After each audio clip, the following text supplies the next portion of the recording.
Aloha, siblings. My name is Bill, and my pronouns are he, him, and his. This video, which you could tell from the title and thumbnail and whatnot, is going to be about triggers. So, well, the basic stuff, right? You've seen it before. So we got the brush, right? Brush, brush, brush.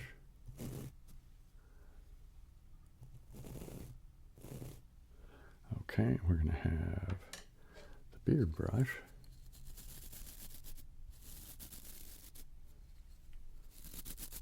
Which I quite like. We might even do a little bit of brushing of the beard itself. Right? And, of course, the jar, which is ever popular.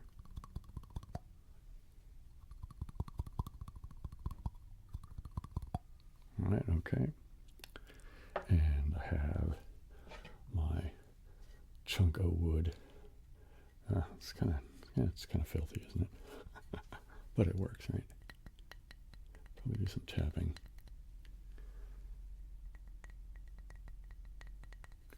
And, oh, you know what, here we'll be doing,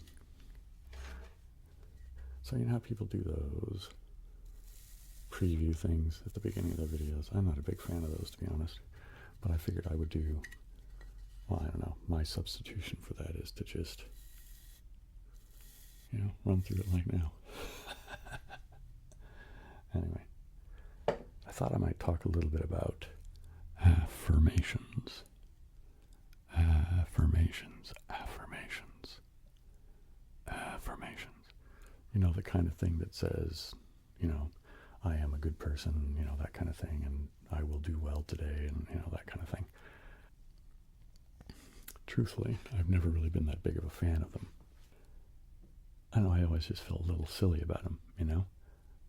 And then I remember, it's been a while back now, I read an article talking about the surprising efficacy of affirmations. And that apparently, for some people, they can be really, really effective.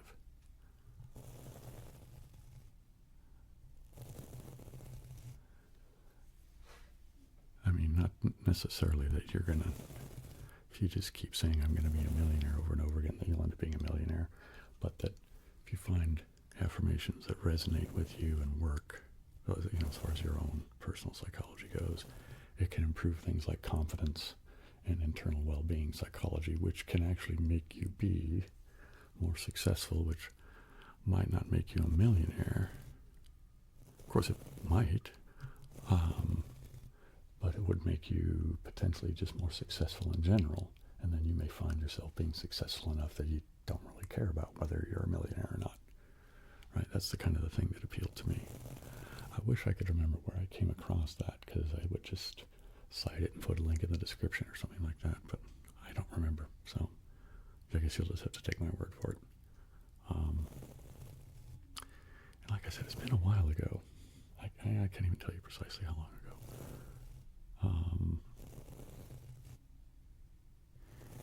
But it got me to thinking. I think my anti-affirmation thing, my anti-affirmation bias, I suppose,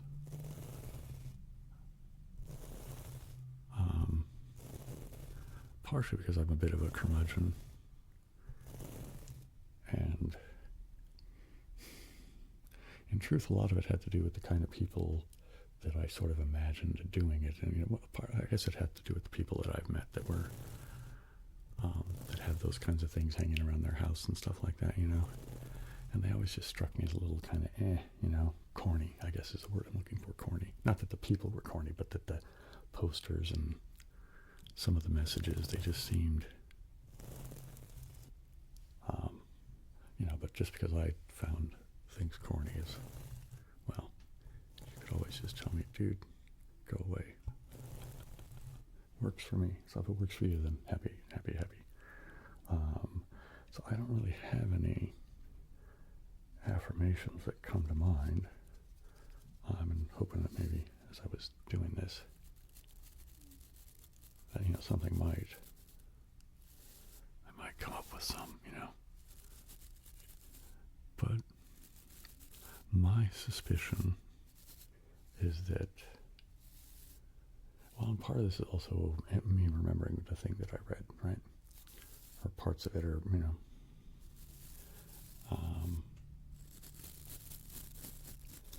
I don't think affirmations that are super specific are the things that are going to be the most successful. It's like,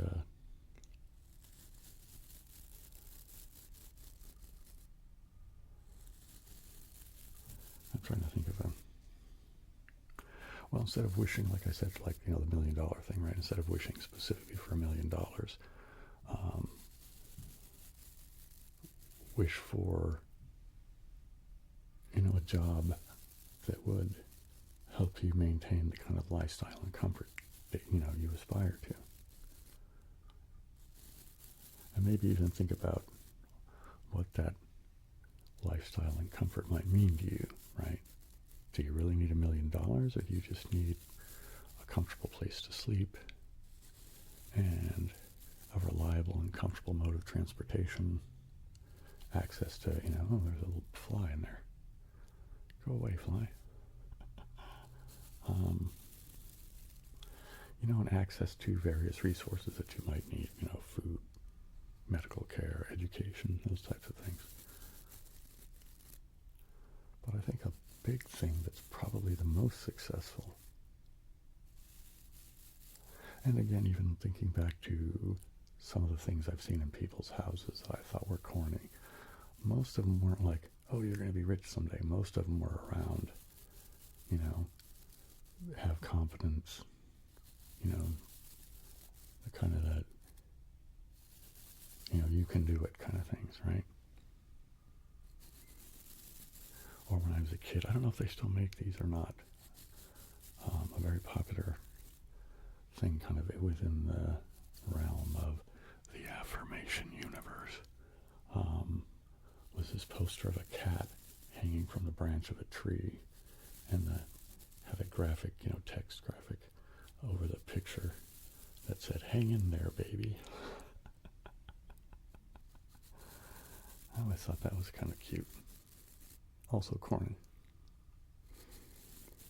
And as much as I thought they were cute, I never would have hung it up in my house because, well, there it is, right? It didn't resonate with me, right? So it's like, okay, Bill, you just haven't found the right affirmation for yourself. And, it could be that maybe there aren't any, maybe I just have to, in general, just think in terms of, the kinds of things I might hope for myself, right? I mean, in a general sense, I don't lack confidence. I might lack confidence in my ability to do certain tasks or something, right? But if you're willing to put in the effort, you can learn to do tasks, right? If you can find somebody who's willing to invest the energy to teach you or guide you or whatnot. Unfortunately, sometimes maybe you have to learn, well, not learn, but you have to come up with money to pay so you can learn from somebody.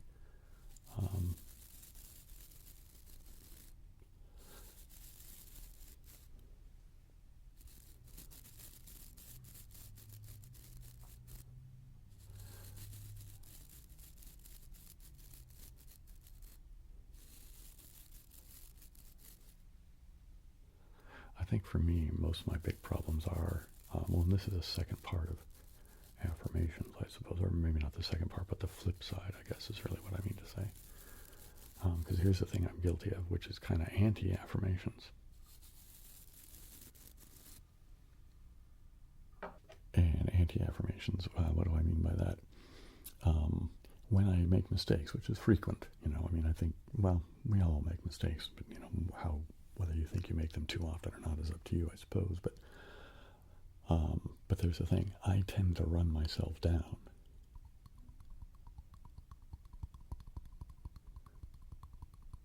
Sometimes it's sort of in this weird jest thing. But it's been suggested to me, and it's from several places, like I've seen it mentioned in videos, and I've seen, people have said, like in the real world, where I've heard them say things, right? That if you're continually running yourself down, you'll come to live up to the expectation, right? So maybe the first step of the affirmation strategy is stop telling yourself you're a crappy person, or stop calling yourself stupid every time you make a mistake. And that's the thing that I've discovered that I do a lot more than I realized when I started trying to be mindful of it. You know, I mean, I don't mean mindful in some weird, profound meditation manner. I just mean be, like, oh, look, I did it again, that kind of thing. And I came to realize that I do it a lot, And now, you shouldn't be all, oh, everything's okay, and this kind of false sense of optimism either, right? I mean, sometimes you have to face that things are hard and that there are challenges and that you do make mistakes, and right? But I think what I'm trying to get at is find a way of being honest with yourself, that when you do make a mistake, that you can figure out a way of addressing that mistake. Maybe it's just as simple as you need to make an apology to somebody, or maybe you need to go back and, brush up on whatever you're trying to learn. If it's like you're trying to learn a skill set or something like that, right? Don't beat yourself down because you didn't get it the first time or something like that. Just go, oh, wow, okay. Because it could be you just tried to jump in before you were really ready, right?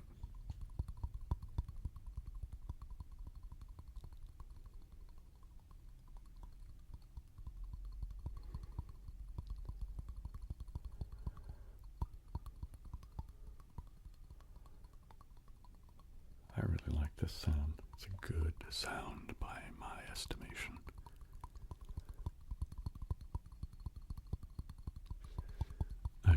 It's kind of makes me think of gurgling bubbles or something like that.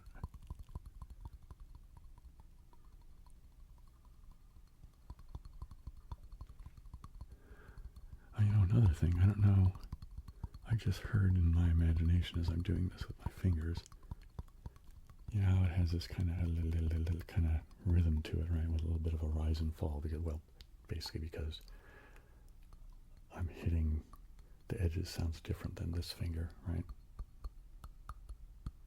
Right, so there's this, but the change in timbre, I guess, right, of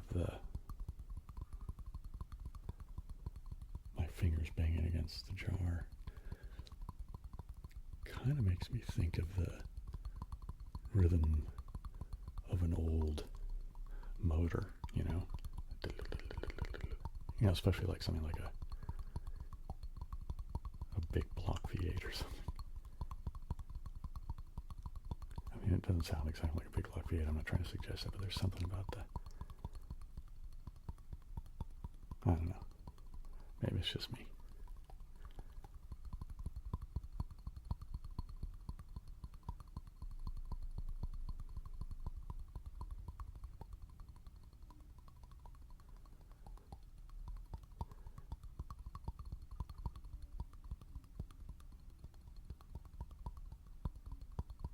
I mean, not like when you're driving, right, but like while it's sitting at idle,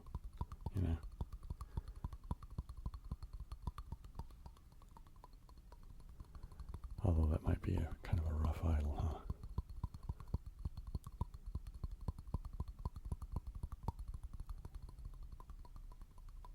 Okay, let's move on. What did I do? I've done both the brushes,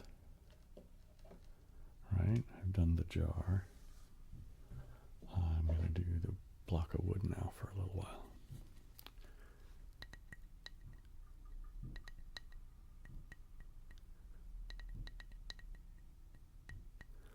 I know some people don't like the tapping, so I think I'm going to make sure that I put either in the title or on the thumbnail or something that indicates that there's tapping, so that people who don't like it will know, whoopsie daisy, there's tapping.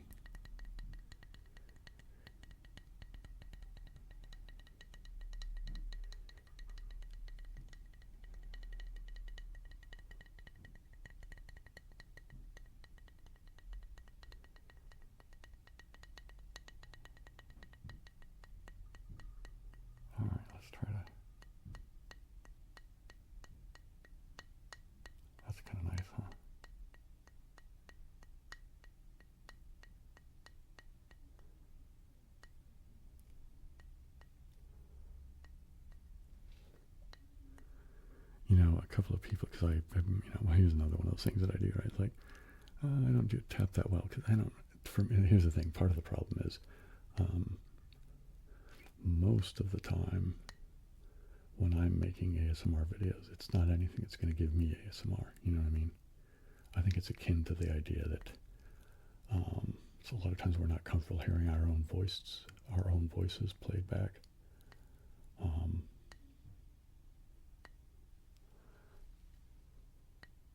I've kind of gotten over that in the same way, like when I first started playing in bands, I didn't like hearing my singing voice played back to me. I really couldn't stand it.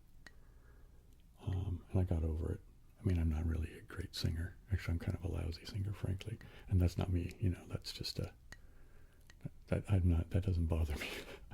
So that's not a running myself down thing. That's just like there are some people who their singing is suited to the material, but they're not really great singers when compared to like others. Like for example, Lou Reed. I like a lot of Lou Reed's material, but when you compare him to say somebody like Art Garfunkel or John Anderson or Ian Gillan or Pavarotti, or you know what I mean, I had to throw somebody in there that wasn't a rock singer.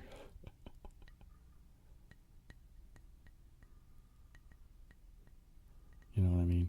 I mean, his material and his voice go hand in hand, but that's because he's a songwriter guy, right? So his voice matches the way he writes, but that makes sense, doesn't it, right? And that's kind of, I'm in a similar way. I'm not, I have a decent timbre of voice, and I can usually hit a note more or less. I think I do get a bit pitchy now. Well, I do get a bit pitchy now and again. But I think that the timbre of my voice and the way I use my voice suits my own lyrics, right? So I kind of got over the, oh, my voice sucks thing. I'm just a limited singer is really what it comes down to. And as Clint Eastwood said, what's the movie? A man's got to know his limitations. I mean, it's one thing to work on them and expand your limitations, right? But you have to start somewhere. So if you can't honestly assess where you're at, it's going to be harder to, realize any kind of improvement. That just made me think, a whole key to this, don't run yourself down and leverage affirmations. I think one of the things is you have to make a commitment to be honest with yourself, right? Again, because you don't want to have a weird sense of false optimism that's, because then you're just going to mask things, right? You're going to be going, oh, hi, everything's great. And it's like, but if there's something there that needs addressing, it may not mean that you should run yourself down, right? But that you should honestly look at well, for example, when I started singing in bands, and I realized I was pitchy, I would, because this was when I was living in San Diego, and I was actually staying with my grandmother because, well, a whole lot of, positive. I think I've mentioned before, she and I got along really well. We kind of, most of the time, we just treated each other as roommates, really, you know what I mean? Because, I was busy, she was busy. Of course, there were times we would be able to get together and spend time with each other. Like I said, she and I got along really well. Anyway, she had a piano in her house. It's just a little spinet, but, it sounded decent. Anyway, so I would go to the piano and I would sit and, play notes on the keyboard and, try to match it with my voice, that kind of thing. Kind of, and then, it helped me get better. Like I said, but I'm not, I'm a guitarist. I can operate guitar much better than I can sing. Oh, here's a story of frustration. It has nothing to do with anything, but it just popped into my head. I don't know if I've told this one anywhere before, but if I have, it will. So many years ago, I took a music theory course. I think I wasn't even 18 yet, but I dropped out of high school, and so I started going to community college. And the guy that taught the course was, I didn't care for him. I mean, he was a knowledgeable guy, and I did get information out of him. But he was he was one of those guys that didn't tolerate people coming late to class. So he had his door locked, and the class started at 8 in the morning. And so at 8, he shut the door, and that's that. I mean, right on the money, 8. And on more than one occasion, because he'd sit at a desk at the front of the classroom, he'd just be sitting there kind of reading a book or something. And when 8 o'clock came, he'd get up from his desk and walk over, and actually he got up a little bit before 8, so that by the time he got there, he'd stand there for about 30 seconds and then shut the door, you know what I mean? Anyway, there were plenty of times when people were coming down the hall, you could see them. They were like 10 steps away from the door, and he'd still just shut the door on them, right? Yeah, not a very nice guy. A lot of people didn't make it through the semester. Not that they weren't musically talented, but they just couldn't take his personality, so they dropped, which is unfortunate, but, you know. Anyway, one of the things we were supposed to do to demonstrate our capacity at reading music, because it was just first semester music theory, was he wanted us to sight sing things. And that was part of the midterm and the final both. So he made appointments with him and for the week of the midterm and the final. And you would go in and he'd give you some stuff and you were to sight read it, and there you go. I mean, it didn't take long. It was just a couple of minutes, really. But the first time I showed up and I brought my guitar, and I asked him, could I please use my guitar to do the sight reading rather than singing? And at the time I wasn't playing in bands yet. I was just trying to learn to be a guitarist. And so I was like, I'm not going to be a singer, right? I mean, of course that changed, but and I was like, I understand that my voice, I have poor control, but I'm not motivated to sing, but I can prove to you that I can read the music and I can do it using my guitar. And he insisted I did it with my voice. And then when I couldn't, he got very like, you probably don't have what it takes to blah, blah, blah, blah. You shouldn't be in this class kind of thing. But it's too late for you to drop, so I guess you'll have to muddle through and you'll just end up with a bad grade. I ended up getting like an A-, because that's the only thing I wasn't able to do. And it was such a small part of both the midterm and the final, because there was other, aspects to it. But it's like, dude.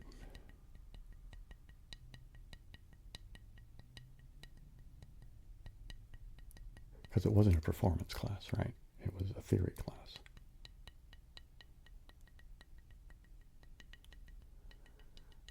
And I was of the mind, look, if I was trying to learn singing, I would have taken the voice class.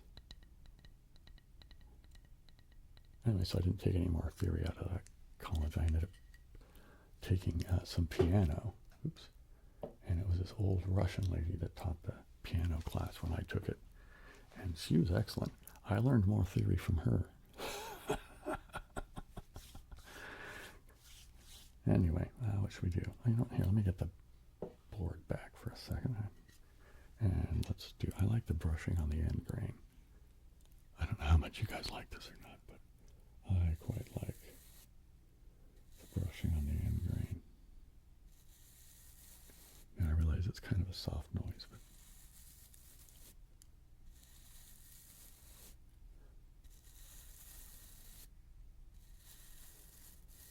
I don't think I've ever done the beard brush on the end grain, have I?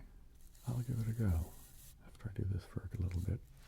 Maybe go over here and do a little bit of whispering while I'm doing that. This always just, when I'm doing one mic over here and one mic over there, it's weird for some reason. I get, like I've said before, it's like the patting your head and rubbing your stomach at the same time kind of thing. Oops, I'm getting off the board there. Anyway, okay, let's try the beard brush on the end grain. Yeah, okay.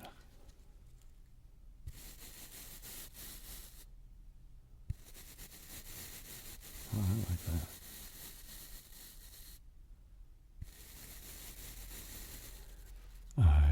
That's a very good sound.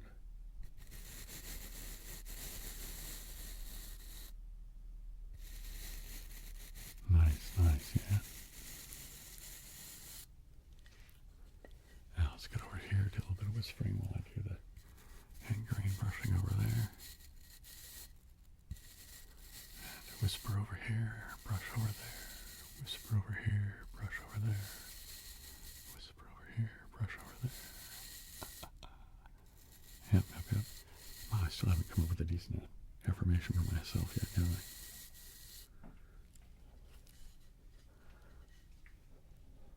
I? I don't know, maybe I should start simple, right? Just put up some little post-it notes here and there that say, stop running yourself down. You know, I don't know, maybe I should give it a go. See if it changes anything or has any effect that I might notice. Let's do a little bit of brushing with the crafts brush, shall we?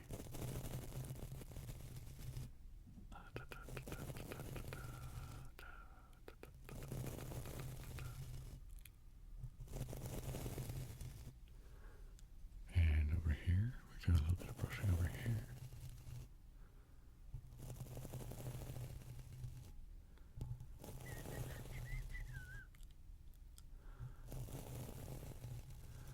Oh, I guess since you guys are listening, I'm going to do a little bit of shameless self-promotion. As many of you know, I have a music channel, which I will remind you of. It's 3 Monks in a Tub, and there will be a link in the description.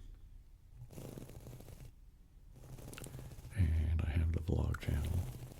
Also, a link will be in the description. But both of those are they're kind of in limbo at the moment. I mean, there's videos there, but I just haven't been putting anything up recently. But I'm hoping that will change soon. I did recently put up a piece of music, a song, on SoundCloud, which I'll put a link to that in the description as well. It's actually it's a reworking of a song that I wrote back probably mid-'80s anyway, because I wrote it when I was in this band called Mr. Safari, and I think I quit that band like around 87, 88, something like that.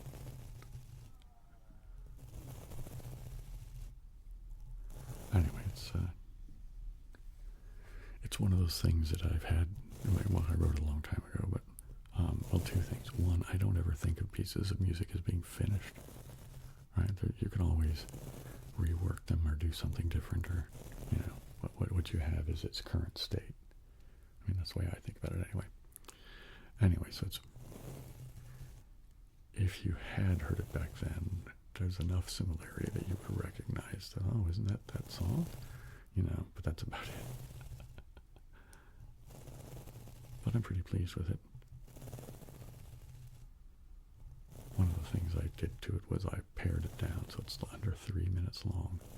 Kind of got the idea to keep it short like that from like early Beatles songs and, you know, in that era, right?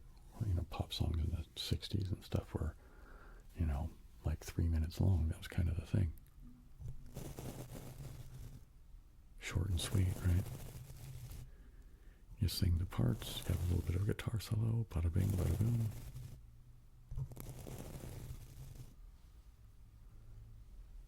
Anyway, also, I always forget to say that please like, please subscribe, please share.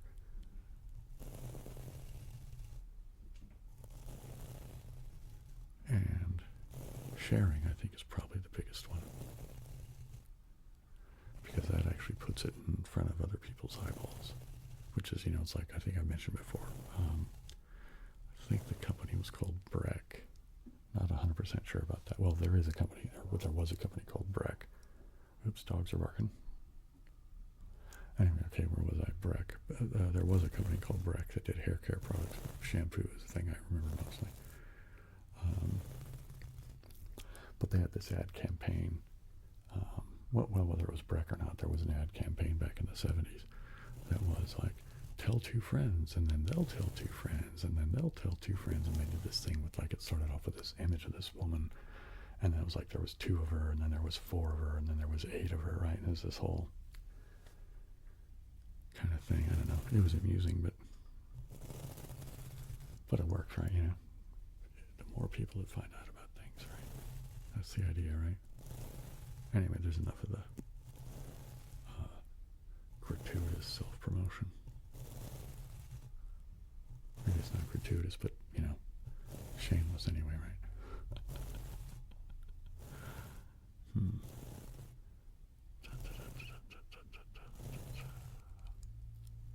Okay.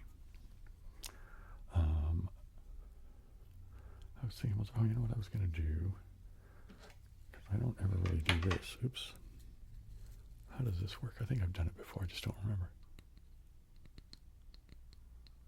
That's not bad.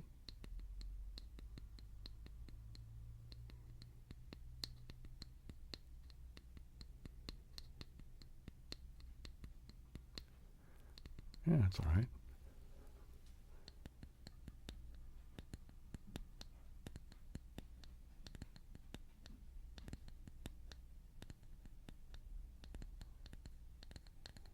Yeah, that's all right. But this is what I was going to do. I was going to go like this. See how this works. Is this all right? See, it's a bit sharper of a tapping sound.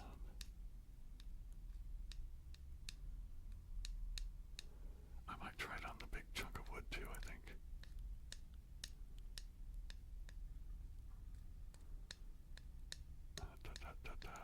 Tapping, tapping, tapping on the back of my beard brush.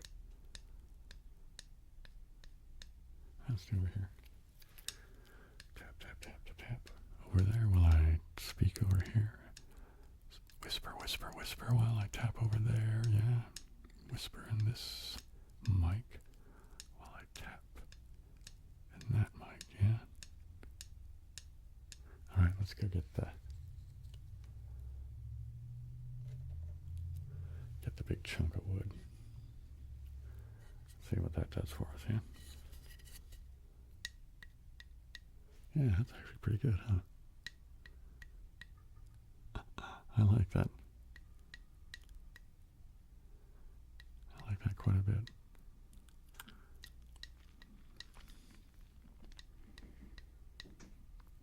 Oh, yeah, we're getting near the end. I'm gonna try and do. I thought there were people doing stuff upstairs. Come on now, be quiet.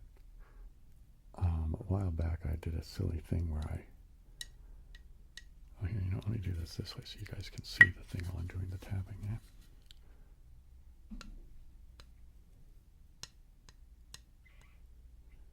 Anyway, I don't remember the context of it now, but I had come up with a word, and it was going to be like the secret word, and the idea was I wanted to see how many people saw it and would comment on it, because lots of people don't watch all the way to the end. Actually, my average view time is, I think it's like 10, 15 minutes tops, something like that.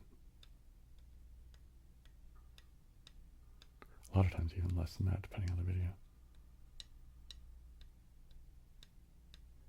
And again, I've mentioned that before because I'm not going to complain about it, because I know part of it is because I know a bunch of us, when we go looking for ASMR, we're looking for something that's going to suit the thing we're after in that moment, right? So you might not know for sure what the most successful video is going to be for that moment. So you try to click around and see until you find something that you like. So, I mean, even if a bunch of people watch all the way to the end, there's going to be enough people that have just clicked on and went, yeah, no, this isn't doing it today, and then click off. And it's like, so when you average it out, it, you know, hurts the watch times, basically. So what's a good word?